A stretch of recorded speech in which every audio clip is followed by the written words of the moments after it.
Hello friends, तो कैसे हैं आप सब। आई होप कि आप सब अच्छे होंगे और आप सभी स्वस्थ होंगे और अपनी पढ़ाई में आप व्यस्त होंगे। मैं आनंद सर स्वागत करता हूं आप सभी का आपके अपने यूट्यूब चैनल साई-फाई स्टडी में। बहुत सारे विद्यार्थियों का मैसेज आ रहा था कि सर वृत्तों से संबंधित क्षेत्रफल को चालू करिए, तो आप सभी के स्पेशल रिक्वेस्ट पे मैं यहाँ पर वृत्तों से संबंधित क्षेत्रफल अध्याय 11 का परिचय लेकर यहाँ पे उपस्थित हुआ हूँ, जहाँ पे इस चैप्टर से रिलेटेड बेसिक से बेसिक पॉइंटों को कंप्लीट करने वाले हैं। यहाँ पे जितने भी फार्मूले आप देख रहे हैं, नीचे भी बहुत सारे फार्मूले हैं, उन सभी फार्मूलों को हम लोग रट्टा नहीं लगाने वाले हैं, उन फार्मूलों को समझने वाले हैं। अगर पूरा वीडियो देख लेते हैं तो इस चैप्टर से रिलेटेड आपको कहीं पे भी कोई प्रॉब्लम नहीं रहेगा। तो इसलिए वीडियो को शुरू से अंत तक जरूर देखिएगा और ध्यानपूर्वक देखिएगा। और चैनल पे नए हैं तो चैनल को जरूर सब्सक्राइब कीजिएगा और अपने दोस्तों तक जरूर शेयर कीजिएगा। आइए वीडियो को स्टार्ट करते हैं। यहाँ पे देखिए, इसमें इस चैप्टर में हम लोग किन किन बिंदुओं को पढ़ने वाले हैं। यहाँ पे देखिए, वृत्त और परिधि, जबकि इन पॉइंट को वृत्त और परिधि या पिछले चैप्टर में भी हम बता चुके हैं। त्रिज्या क्या होता है, व्यास क्या होता है, सभी पॉइंटों को बता दिए हैं, लेकिन फिर भी एक बार यहाँ पे रिपीट करेंगे और उसके बाद तब आगे बढ़ेंगे। ठीक है, चाप और जीवा क्या होता है, त्रिज्यखंड वृत्तखंड क्या होता है, और इन सभी से रिलेटेड फार्मूले क्या होते हैं, इन सभी चीज़ों को हम लोग यहाँ पे समझने वाले हैं। तो आइए वृत्त को समझते हैं। सबसे पहले देखिए, वृत्त क्या होता है। यह देखिए, यह वृत्त का केंद्र है, ठीक है ना। अब इस केंद्र से हम कहें कि यहाँ पे बहुत सारे बिंदु लें, ठीक है, यहाँ पे बहुत सारे बिंदु लें और उन बिंदुओं को अगर हम मिलाएं जो कि वृत्त के केंद्र से, ठीक है ना, यानी यहाँ से किसी भी बिंदु से वह एक समान दूरी पर हों और इन बिंदुओं को मिलाएं, तो यह बिंदुओं को मिलाने पर जो हमें यहाँ पे चित्र बनता है उसे हम लोग क्या कहते हैं, वृत्त कहते हैं। मैं कहूँ कि यहाँ पे एक बिंदु हमने लिया, चलिए उस बिंदु का नाम हमने ओ ले लिया, ठीक है। अब इस बिंदु ओ से यहाँ पे एक समान दूरी पर हम बहुत सारे बिंदु लिए और उन बिंदुओं को हमने मिलाया, ठीक है। तो बिंदुओं को मिलाने के बाद जो आकृति बनती है उसे हम लोग क्या कहते हैं, वृत्त कहते हैं, ठीक है। अब आगे देखिए, परिधि क्या होता है, इसको बहुत समझना जरूरी है। परिधि क्या होता है, देखिए ध्यानपूर्वक समझिएगा। परिधि होता है यहाँ पे, अब यह वृत्त का केंद्र है। वृत्त के केंद्र से समान दूरी पर यह जो पथ तैयार हुआ, यह जो रास्ता बाउंड्री आप देख रहे हैं, यह रास्ता, यह उसकी परिधि कहलाती है, ठीक है ना। यह उसकी क्या कहलाती है, परिधि कहलाती है। पूरा यह देखिए आप, हरा वाला जो भाग है यह पूरा, उसको हम वृत्त का क्या कहेंगे, परिधि कहेंगे। और जो परिधि होती है वह वृत्त के केंद्र से समान दूरी पर होती है, ठीक है ना। किसी भी दिशा में अगर हम देखेंगे तो वह वृत्त के केंद्र से क्या होगी, समान दूरी पर होगी, ठीक है। अब उम्मीद करते हैं कि आप वृत्त और वृत्त की परिधि को समझ गए होंगे। त्रिज्या क्या होती है, इसको समझते हैं। देखिए त्रिज्या, हम अब यहाँ पे देखिए, त्रिज्या क्या होती है कि केंद्र से, ठीक है ना, वृत्त के परिधि के किसी भी बिंदु को अगर हम मिला दें तो वह उसकी त्रिज्या हो जाती है। जैसे यहाँ पे देखिए, मान लीजिए यहाँ पे वृत्त का केंद्र है, केंद्र से और परिधि पर एक बिंदु है, मान लीजिए उस बिंदु का नाम हमने रख दिया ए। अब इस बिंदु को अगर मिला दिया हमने तो यह वृत्त की त्रिज्या हो जाएगी। यह क्या होगी, वृत्त की त्रिज्या। और वृत्त की त्रिज्या को स्मॉल आर से प्रदर्शित करते हैं। तो यहाँ पे आप कह सकते हैं कि ओ ए वृत्त की त्रिज्या होती है। एक चीज और, किसी एक ही वृत्त की सभी त्रिज्याएं, ठीक है ना, किसी एक ही वृत्त की बहुत सारी त्रिज्याएं हो सकती हैं और वह सभी त्रिज्याएं आपस में बराबर होती हैं, ठीक है ना। अगर हम इस दिशा में भी खींचें, चाहे इधर खींच दें, चाहे इधर खींचें, चाहे इधर खींचें, यह सभी आपस में क्या होंगे, बराबर होंगी, ठीक है। अच्छा, अब आगे देखिए, व्यास। व्यास क्या होता है कि एक ऐसी लाइन जो वृत्त के परिधि पर स्थित किन्हीं दो बिंदुओं को आपस में मिलाए और वह लाइन वृत्त के केंद्र से होकर जाए तो उसे हम वृत्त का व्यास कहते हैं। जैसे मान लीजिए यहाँ पे देखिए, अब मान लीजिए कि यहाँ से हम एक लाइन खींच रहे हैं, ठीक है ना, यहाँ से हम एक लाइन खींच रहे हैं जो कि वृत्त के केंद्र से होकर जा रहा है।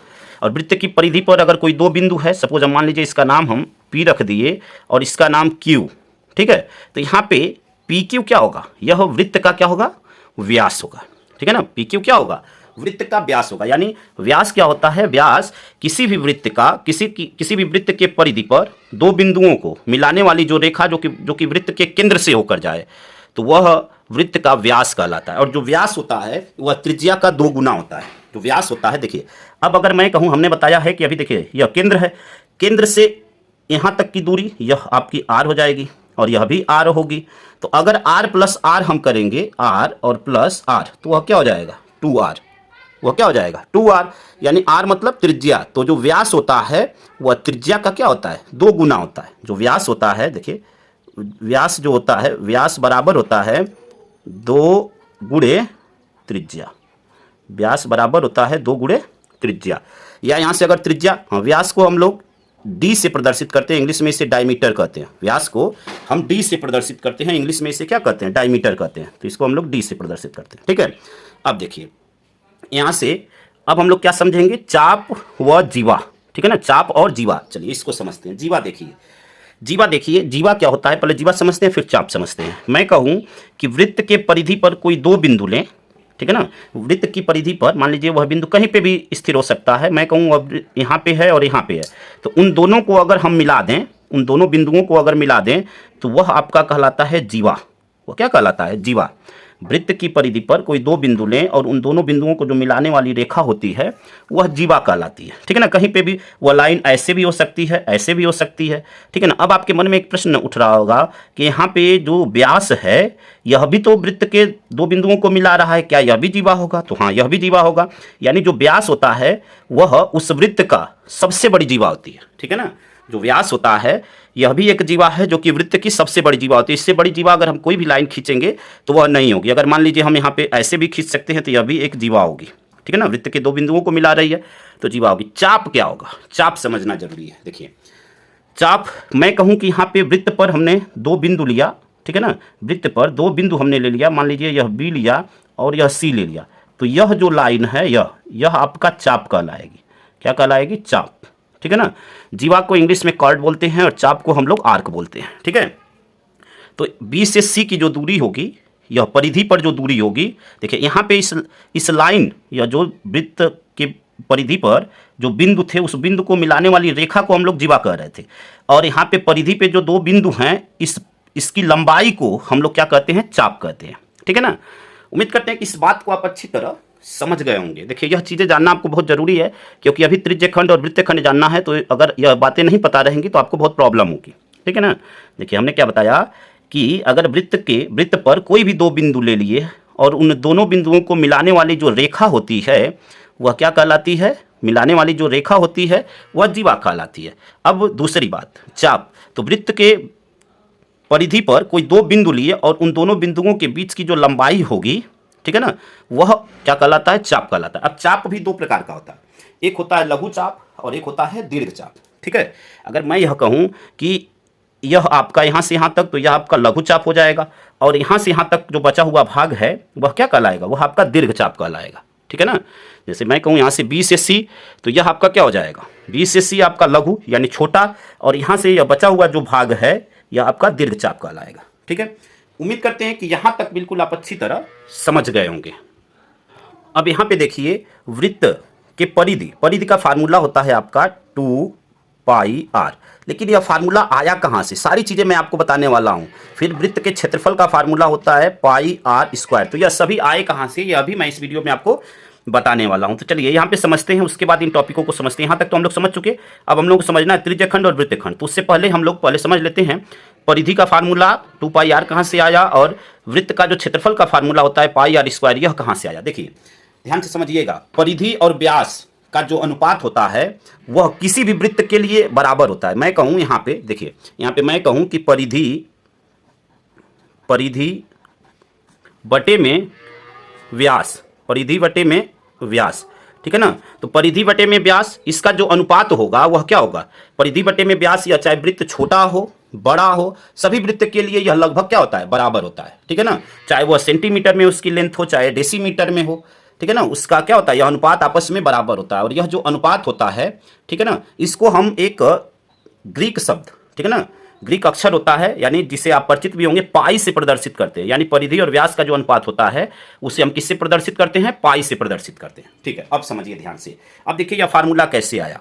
व्यास, अभी हमने बताया कि जो व्यास होता है वह त्रिज्या का 2 गुना होता है, यानी 2r होता है। तो यहाँ से हम अगर इसको हल करें तो क्या हो जाएगा, देखिए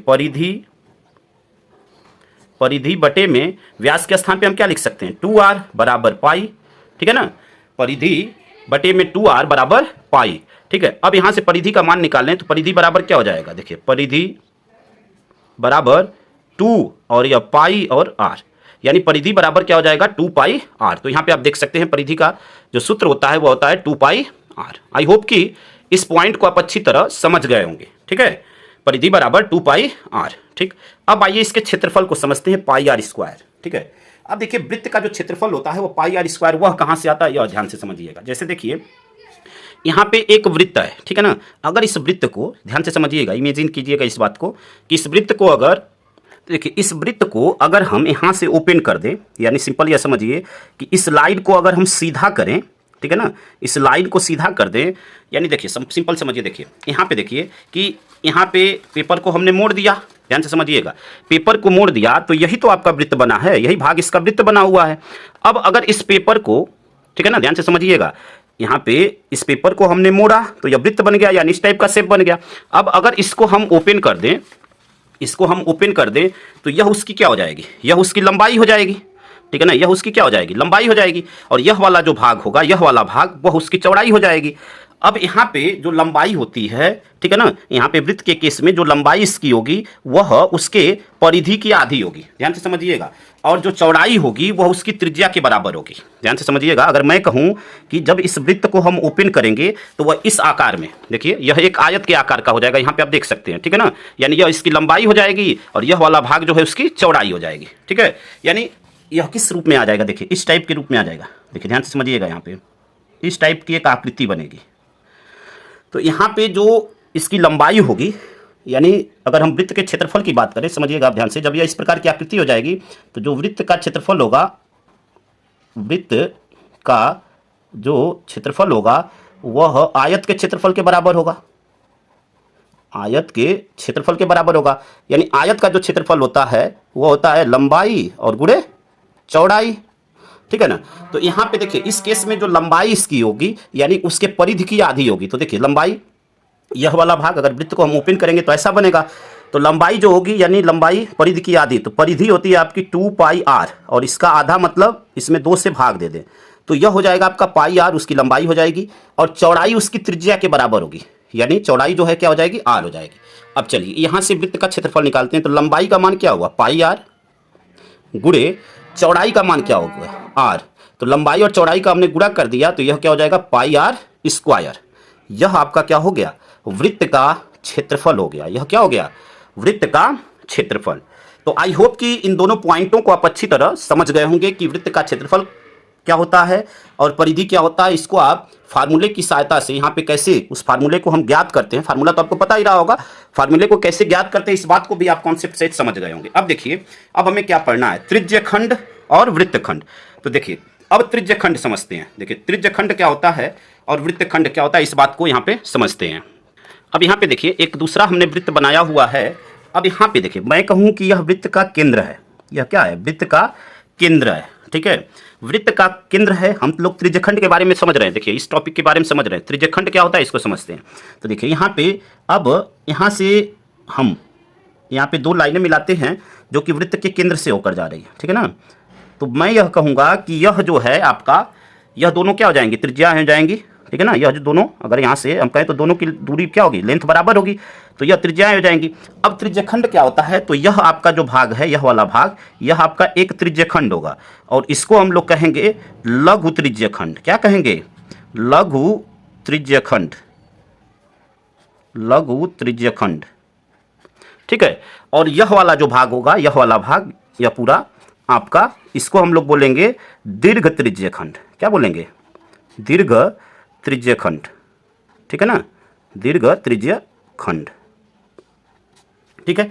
यहाँ पे आपके लिए छोटा सा हमने इस टाइप से फिगर भी बनाया हुआ है, इसको आप देख सकते हैं। देखिए यह वाला भाग यह आपका है, देखिए इस लाइन के अंदर वाला भाग यह आपका लघु त्रिज्यखंड और यह वाला भाग आपका पूरा दीर्घ त्रिज्यखंड है। यानी जो त्रिज्यखंड होते हैं वह क्या होते हैं, देखिए सिंपल आपको क्या समझना है कि यहाँ पे देखिए इसकी एक सीमा है, इस त्रिज्यखंड की एक सीमा है, यानी यहाँ से यहाँ तक इसकी सीमा है, बाउंड्री है। मैं कहूँ अगर यह ए है और यह बी है तो यहाँ से लेकर यानी इस यह जो संगत लाइनें हैं, संगत लाइनों के बीच का जो भाग है यह लघु वृत्तखंड है और इसके बाहर का जो भाग है यानी यहाँ से लेकर यहाँ पे तो वह दीर्घ त्रिज्यखंड है, ठीक है ना। देखिए त्रिज्यखंड का मतलब क्या हुआ, देखिए समझिएगा ध्यान से, यानी यहाँ पे केंद्र से त्रिज्या का खंड।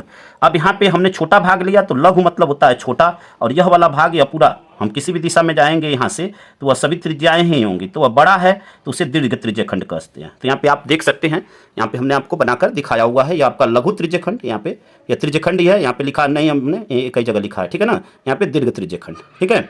उम्मीद करते हैं कि इस बात को आप अच्छी तरह समझ गए होंगे। अब देखिए हम लोग वृत्तखंड के बारे में जानेंगे, ठीक है, वृत्तखंड के बारे में। तो देखिए वृत्तखंड के बारे में समझ लेते हैं। यहाँ पे वृत्तखंड को समझते हैं ध्यानपूर्वक। देखिए वृत्तखंड भी दो प्रकार के होते हैं, वृत्तखंड भी दो प्रकार के होते हैं, एक होता है लघु वृत्तखंड और एक होता है दीर्घ वृत्तखंड। तो यहाँ पे देखिए, यहाँ पे आप देख रहे हैं कि जैसे देखिए हम एक वृत्त बनाए जिसका केंद्र मान लीजिए O है, ठीक है ना, जिसका केंद्र क्या है, O है। अब जिसका केंद्र O है तो यहाँ से हम कहें कि वृत्त के परिधि पर कोई दो बिंदु लिया हमने और उन दोनों बिंदुओं को मिला दिया। अब उसके बाद जो बचा हुआ जो भाग है, यहाँ पे दो आप ब्लैक लाइन से आप देख रहे हैं, ठीक है ना, छायांकित किया हुआ, यह जो भाग है वह लघु वृत्तखंड कहलाता है और यह जो ऊपर का भाग है पूरा, यह आपका दीर्घ वृत्तखंड कहलाता है, ठीक है ना। यानी खंड मीन्स होता है भाग, यानी वृत्त का एक भाग हमने ले लिया और वह छोटा है तो लघु वृत्तखंड कहलाएगा और वृत्त का यह बड़ा भाग है तो उसे दीर्घ वृत्तखंड कहेंगे। और यहाँ पे त्रिज्यखंड मतलब उसके त्रिज्या का हमने भाग लिया है, ठीक है ना, उसके त्रिज्या का हमने भाग लिया है तो वह आपका क्या हो जाएगा, यह त्रिज्या का भाग लिया है तो वह त्रिज्यखंड हो गया। और यहाँ पे हमने क्या किया, यहाँ पे हमने उसके वृत्त का एक भाग लिया है तो यह क्या हो गया, वृत्तखंड हो गया। यानी यह वाला यहाँ से इधर का यह लघु वृत्तखंड और इसके ऊपर का यह क्या हो जाएगा, दीर्घ वृत्तखंड।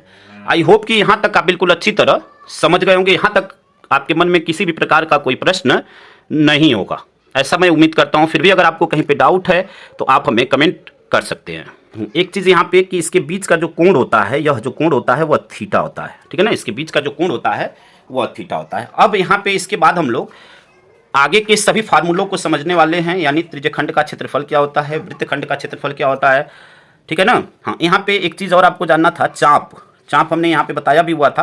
तो यहाँ पे देखिए यहाँ से यहाँ तक यह आपका एक चाप है, यहाँ पे देखिए यहाँ से यहाँ तक की जो लंबाई होती है उसको हम लोग क्या कहते हैं, चाप कहते हैं और इसको हम लोग लघु चाप कहते हैं, ठीक है ना।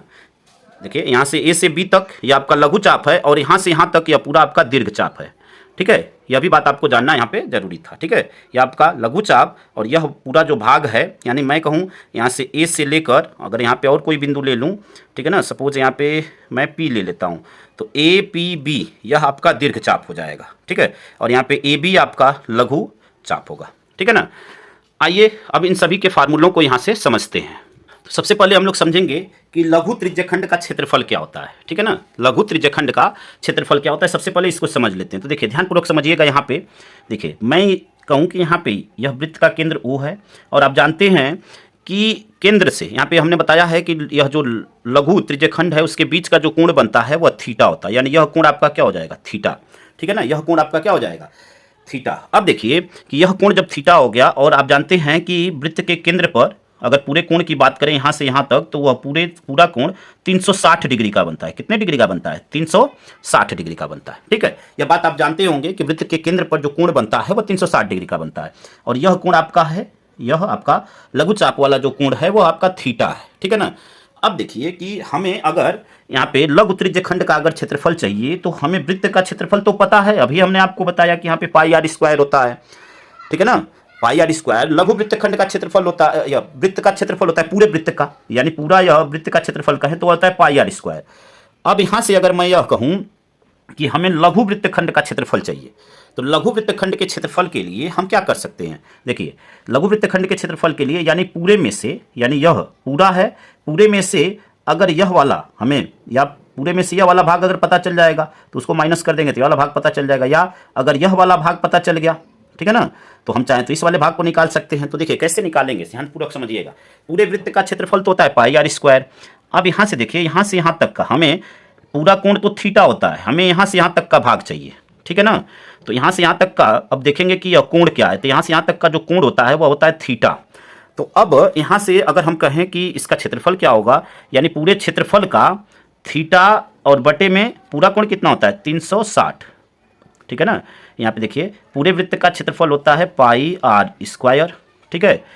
अब मैं यह कहूँ कि यहाँ पे यह कोण थीटा बन रहा है तो अब यह पूरा क्या है 360 है। अब मैं कहूँ कि उसमें से केवल थीटा कोण वाला हमें चाहिए, यानी इस भाग का हमें क्षेत्रफल चाहिए, इस भाग का। तो इस भाग के क्षेत्रफल के लिए हम लोग क्या करेंगे कि यानी थीटा, और यह तो थीटा हो गया यहाँ का कोण, और बटे में क्या हो जाएगा पूरा, यानी थीटा बटे में 360, पूरा कोण कितने का होता है 360। तो यह आपका हो जाएगा लघु त्रिज्यखंड का क्षेत्रफल। क्या हो जाएगा आपका लघु त्रिज्यखंड का क्षेत्रफल, लघु त्रिज्यखंड खंड का क्षेत्रफल। सभी फार्मूलों को यहाँ पे हमने लिखा हुआ है, आपको कंफ्यूज बिल्कुल नहीं होना है। देखिए यहाँ पे हमने लिखा हुआ है थीटा बटे में 360 डिग्री गुणे में पाई आर स्क्वायर। तो आपको बिल्कुल परेशान नहीं होना है, ठीक है ना। सभी फार्मूलों को हमने एक जगह कलेक्ट करके लिखा हुआ है, बस आपको समझना है कि आपको, देखिए अगर आपको आपके मन में कन्फ्यूजन है तो आप ऐसे समझ सकते हैं इसको आप ऐसे भी समझ सकते हैं। आप क्लास 5th 6th में आपने पढ़ा होगा, जैसे मान लीजिए यह एक वृत्त है या कोई भी शेप है। देखिए चलिए वृत्त ही है, मैं कहूँ कि इस वृत्त को हम 8 भाग में कर देते हैं, ठीक है ना। 8 भाग में कर देते हैं, 1 2 3 4 5 6 7 8, 1 2 3 4 5 6 7, चलिए 1 भाग और 8 भाग कर दिए, ठीक है। अब मैं कहूँ कि इस वृत्त के 2 भाग को हमने छायांकित कर दिया, तो मैं कहूँ कि यह भिन्न के रूप में क्या होगा, तो आप कहेंगे जितना छायांकित है वह अंश में और जितना टोटल है वह बटे में, यानी 2 बटे में 8। सेम चीज़ यहाँ पे भी है। आपको क्या समझना है कि यह पूरा कोण आपका 360, अब यह कोण आपका थीटा, हमें इसी का मान चाहिए, यानी सिंपल आप यह कह सकते हैं कि यह वाला भाग छायांकित हमने किया भी है यहाँ पे।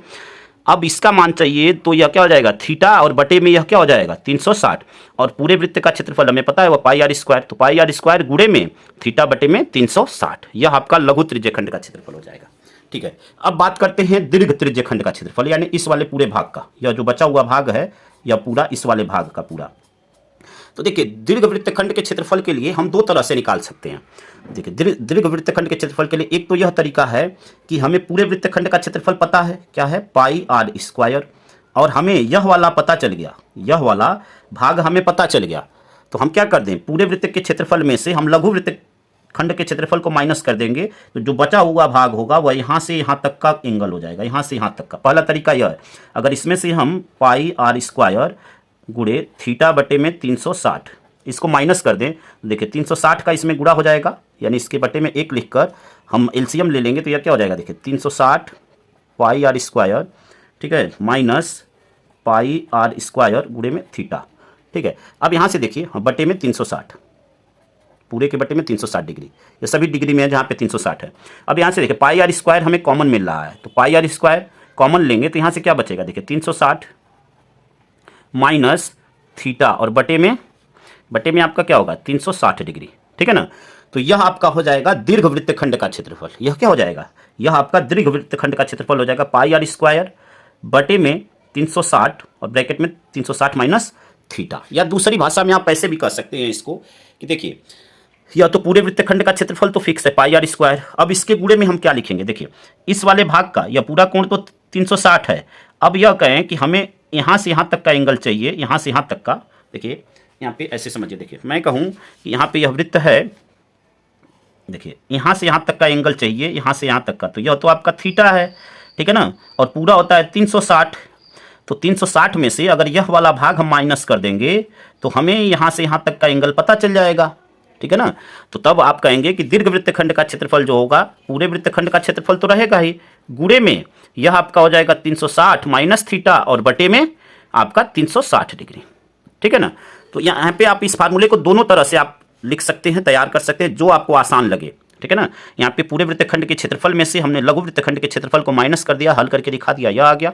या आप सिंपल क्या कर सकते हैं कि यही फार्मूला रहेगा, फार्मूला आपका यही है, बस थीटा का मान आपका चेंज हो जाएगा, क्योंकि उसके लिए जो एंगल है वह बड़ा होगा। तो यह पूरा 360 है और 360 में से हम क्या करेंगे, यह वाला भाग हम माइनस कर देंगे, क्योंकि हमें यहाँ से यहाँ तक का एंगल चाहिए, और बस थीटा के स्थान पर उसको रख देंगे, तो बस आपका दूसरा फार्मूला तैयार हो जाएगा। यह हो जाएगा आपका दीर्घ वृत्तखंड का, दीर्घ त्रिज्यखंड का क्षेत्रफल, ठीक है ना। आई होप कि यहाँ तक आप बिल्कुल अच्छी तरह समझ गए होंगे, यहाँ तक आपके मन में किसी भी प्रकार का कोई डाउट नहीं होगा, ठीक है। आइए अगले को समझते हैं। अब यहाँ पे हम लोग दीर्घ वृत्तखंड और लघु वृत्तखंड के क्षेत्रफल को ज्ञात करना सीखने वाले हैं। तो आइए सीखते हैं। देखिए यहाँ पे आपका हमें अब किसका निकालना, देखिए दीर्घ वृत्तखंड का क्षेत्रफल और लघु वृत्तखंड का क्षेत्रफल। तो देखिए लघु वृत्तखंड का क्षेत्रफल यानी देखिए हमें यहाँ से यह जो लाइन खींची हुई है, यह जो जीवा है वृत्त की, हमें इसका क्षेत्रफल निकालना है, ठीक है ना, इसका क्षेत्रफल।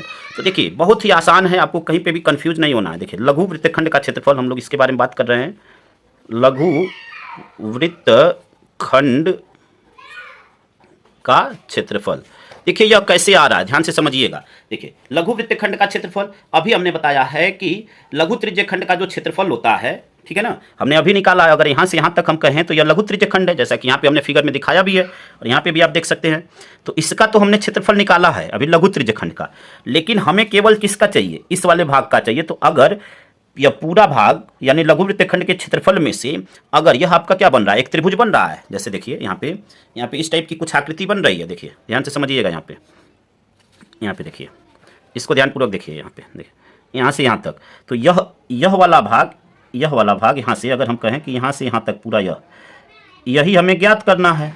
और बाकी आकृति क्या है, यहाँ से यहाँ तक, यह आपका त्रिभुज हो गया। देखिए यह वाला क्या हो गया, त्रिभुज, ठीक है ना।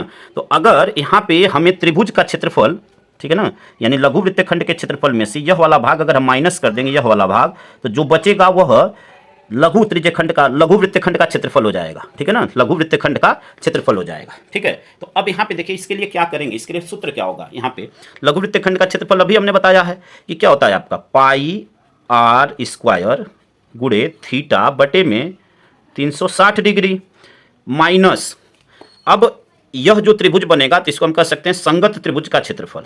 अभी बताएंगे वह त्रिभुज कौन सा हो सकता है, संगत त्रिभुज का क्षेत्रफल, ठीक है ना, संगत त्रिभुज का क्षेत्रफल। ये सभी फार्मूले हम लिखे हुए हैं साफ से, आपको बिल्कुल कंफ्यूज नहीं होना है, यहाँ पे बस आपको समझना है संगत त्रिभुज का क्षेत्रफल। यह तो आपका हो गया लघु वृत्तखंड का। अब मैं कहूँ कि दीर्घ वृत्तखंड का क्षेत्रफल क्या हो जाएगा, दीर्घ वृत्तखंड का क्षेत्रफल, ठीक है ना। तो दीर्घ वृत्तखंड का क्षेत्रफल अभी हमने बताया, उसके लिए फार्मूला यह होता है। तो अब इसी फार्मूले में हम क्या कहेंगे, पाई आर स्क्वायर, सिंपल यही फार्मूला लिखेंगे, 360 माइनस थीटा बटे में 360 डिग्री, ठीक है ना, 360 डिग्री माइनस त्रिभुज का क्षेत्रफल, ठीक है, त्रिभुज का क्षेत्रफल, ठीक है ना, त्रिभुज का क्षेत्रफल। अब वह त्रिभुज कौन सा होगा, तो देखिए वह दो प्रकार के त्रिभुज हो सकते हैं, या तो वह समकोण त्रिभुज होगा जिसका सूत्र आपको जानना है, समकोण त्रिभुज, या तो वह समकोण त्रिभुज होगा। अब समकोण त्रिभुज के क्षेत्रफल का फार्मूला होता है 1/2 आधार गुणे ऊंचाई, आधार गुणे ऊंचाई, ठीक है। दूसरा आपका होता है समबाहु त्रिभुज, समबाहु त्रिभुज। तो इसके क्षेत्रफल का फार्मूला क्या होता है, तो यह होता है आपका √3/4 और गुणे भुजा का स्क्वायर, ठीक है ना, √3/4 गुणे भुजा का स्क्वायर, ठीक है। यह दो प्रकार के त्रिभुज यहाँ पे आएंगे आपके संगत त्रिभुज का क्षेत्रफल में। अच्छा, एक चीज़ और आपको जानना जरूरी है जो कि आपके लिए इम्पॉर्टेंट है, वह क्या है आपको यह जानना है कि यहाँ पे जो संगत चाप की लंबाई होती है वह, उसके लिए क्या फार्मूला होता है, त्रिज्यखंड के संगत चाप की लंबाई। यानी संगत चाप की लंबाई का मतलब देखिए ध्यानपूर्वक समझिएगा यहाँ पे, यानी संगत चाप की लंबाई यानी यहाँ से लेकर यहाँ तक यह जो चाप है इसकी लंबाई आपसे पूछ रहा है, ठीक है ना, संगत चाप की लंबाई आपसे यह पूछ रहा है। तो देखिए पूरा वृत्त तो आपका यह है, ध्यान से समझिएगा, यहाँ पे पूरा वृत्त तो यह है। अब मैं कहूँ, अब देखिए लंबाई के लिए, लंबाई इसमें कौन बताता है, परिधि बताती है, परिधि का फार्मूला होता है 2πr, ठीक है ना, परिधि का फार्मूला होता है 2πr। अब हमें क्या चाहिए, हमें केवल यह वाला भाग चाहिए, ठीक है ना, हमें केवल यह वाला भाग चाहिए। तो अब हम क्या करेंगे, अगर हमें पूरे परिधि का फार्मूला तो पता है, उसमें से अगर देखिए यहाँ पे परिधि के फार्मूला तो हमें पता है, अब हम उसके लिए क्या कर सकते हैं, उसके लिए हमें यह भाग, देखिए यह वाला भाग आपका क्या हो जाएगा, थीटा हो जाएगा, ठीक है ना, यह वाला भाग क्या होगा, थीटा, हमने बताया भी है अभी आपको, इस चित्र में आप देख सकते हैं, यहाँ पे इस वाले भाग को हमने बताया थीटा है। तो अब यहाँ पे इसके फार्मूले के लिए हम क्या कर सकते हैं, अब यहाँ पे देखिए इसको लिखते हैं, यहाँ पे देखिए अगर इस वाले भाग की लंबाई पहले हम कहें तो यह थीटा और पूरा एंगल आपका 360 का, तो यहाँ से यहाँ तक का एंगल यानी इस वाले भाग के लिए क्या हो जाएगा, थीटा बटे में 360। अब यहाँ पे यही फार्मूला क्या हो जाएगा, जो परिधि है, ठीक है ना, क्षेत्रफल जो यहाँ पे आया था, देखिए ये वाला जो फार्मूला आया था, इसी फार्मूले में यह क्या हो जाएगा, बस या क्षेत्रफल पूरे वृत्त का क्षेत्रफल है उसके स्थान पे हो जाएगा परिधि, ठीक है ना, और गुणे में थीटा बटे में 360 डिग्री, ठीक है। यह आपका हो जाएगा त्रिज्यखंड, संगत त्रिज्यखंड की लंबाई, ठीक है, यानी इस वाले भाग की लंबाई ए से लेकर बी तक, इस वाले भाग की लंबाई यानी पूरा वृत्त का जो परिधि है वह 2πr, और यहाँ से 2πr में से यह थीटा है और यहाँ से इस वाले भाग का, तो इसके लिए हम क्या करेंगे, यहाँ से हम क्या कर देंगे, पूरा एंगल थीटा, यहाँ से यहाँ तक का थीटा, पूरा एंगल 360 डिग्री, तो थीटा बटे में 360, इसका 2πr पूरे परिधि वाले में हम गुणा कर देंगे, तो यह हमें आ जाएगा इस वाले भाग की यानी संगत चाप की लंबाई। उम्मीद करते हैं कि यहाँ तक सभी सूत्रों को आप आसानी से समझ गए होंगे। आइए सभी सूत्रों को हमने लिखा हुआ है आइए उसको एक बार देख लेते हैं, सभी सूत्रों को ध्यानपूर्वक यहाँ से समझ लेते हैं। ठीक है, तो देखिए यहाँ पे सभी सूत्रों को ध्यानपूर्वक देखिए। पहला सूत्र है वृत्त की परिधि बराबर 2 पाई आर, यह पहला सूत्र है। सेकेंड सूत्र है वृत्त का क्षेत्रफल बराबर पाई आर स्क्वायर, अभी हमने बताया आपको। लघु त्रिज्यखंड का क्षेत्रफल बराबर थीटा बटे में 360 डिग्री गुणे पाई आर स्क्वायर, यह तीसरा सूत्र है जो कि वेरी वेरी इंपॉर्टेंट है। दीर्घ त्रिज्यखंड का क्षेत्रफल यह आपका होता है 360 माइनस थीटा बटे में 360 गुणे पाई आर स्क्वायर, यह भी हमने आपको बताया। ठीक है, पांचवा सूत्र है आपका त्रिज्यखंड के संगत चाप की लंबाई थीटा बटे में 360 गुणे 2 पाई आर, अभी हमने लास्ट में सबसे आपको बताया है। ठीक है, लघु वृत्तखंड का क्षेत्रफल बराबर थीटा बटे में 360 डिग्री गुणे पाई आर स्क्वायर माइनस संगत त्रिभुज का क्षेत्रफल। संगत त्रिभुज का क्षेत्रफल मतलब वह आपका समकोण त्रिभुज भी हो सकता है और वह समबाहु त्रिभुज भी हो सकता है। ठीक है, तो संगत त्रिभुज का क्षेत्रफल मतलब जो त्रिभुज बनेगा वहां पे, ठीक है ना, समझ लीजिए ध्यान से। लघु वृत्तखंड का क्षेत्रफल तो यहाँ पे याद क्या करना है आपको, देखिए लघु त्रिज्यखंड का क्षेत्रफल आपने यहाँ पे देखा, ठीक है, उसमें से जो त्रिभुज का क्षेत्रफल होगा, जो त्रिभुज वहां पे बनेगा, दो ही प्रकार के त्रिभुज बनेंगे, या तो समकोण या तो समबाहु, तो उनके क्षेत्रफल को माइनस कर देंगे तो आपको लघु वृत्तखंड का क्षेत्रफल आ जाएगा। दीर्घ वृत्तखंड का क्षेत्रफल क्या कहता है, तो दीर्घ वृत्तखंड का क्षेत्रफल 360 माइनस थीटा और बटे में 360 डिग्री गुणे पाई आर स्क्वायर माइनस त्रिभुज का क्षेत्रफल, तो त्रिभुज के क्षेत्रफल का मतलब कि जो त्रिभुज वहां पे बनेगा। फिर अगला सूत्र है आपका सूत्र नंबर 8, ठीक है ना, टोटल आपके 10 सूत्र हैं छोटे बड़े सभी मिलाकर। अब यहाँ पे देखिए चित्र, यहाँ पे 8वां सूत्र है समकोण त्रिभुज का क्षेत्रफल, तो वह होता है आपका 1/2 गुणे में आधार गुणे ऊंचाई। ठीक है, अगला होता है आपका यहाँ पे 9th नंबर है समबाहु त्रिभुज का क्षेत्रफल, यह बराबर समबाहु त्रिभुज का क्षेत्रफल बराबर √3/4 गुणे भुजा का स्क्वायर। और लास्ट है आपका 10 व्यास बराबर 2 गुणे त्रिज्या, या त्रिज्या बराबर अगर कहेंगे तो व्यास बटे में 2। तो यह सभी आपके इस चैप्टर से रिलेटेड महत्वपूर्ण सूत्र थे और सभी को हमने बहुत ही आसानी से आपको समझा दिया। आई होप कि सभी सूत्रों को आप आसानी से समझ भी गए होंगे। सभी को समझाने के लिए हमने अलग अलग प्रकार के ट्रिक का भी प्रयोग किया और यहाँ पे कुछ भी आपको रट्टा लगाने की ज़रूरत नहीं है। अब आप सभी विद्यार्थियों से रिक्वेस्ट है कि वीडियो को ध्यानपूर्वक देखिए और देखने के बाद आप अपने दोस्तों तक जरूर शेयर करिए और चैनल पे नए हैं तो चैनल को जरूर सब्सक्राइब कीजिए, क्योंकि यहाँ पे पूरी मेहनत आप सभी के लिए ही की गई है। आप सभी विद्यार्थियों का धन्यवाद। जय हिंद, जय भारत, वंदे मातरम।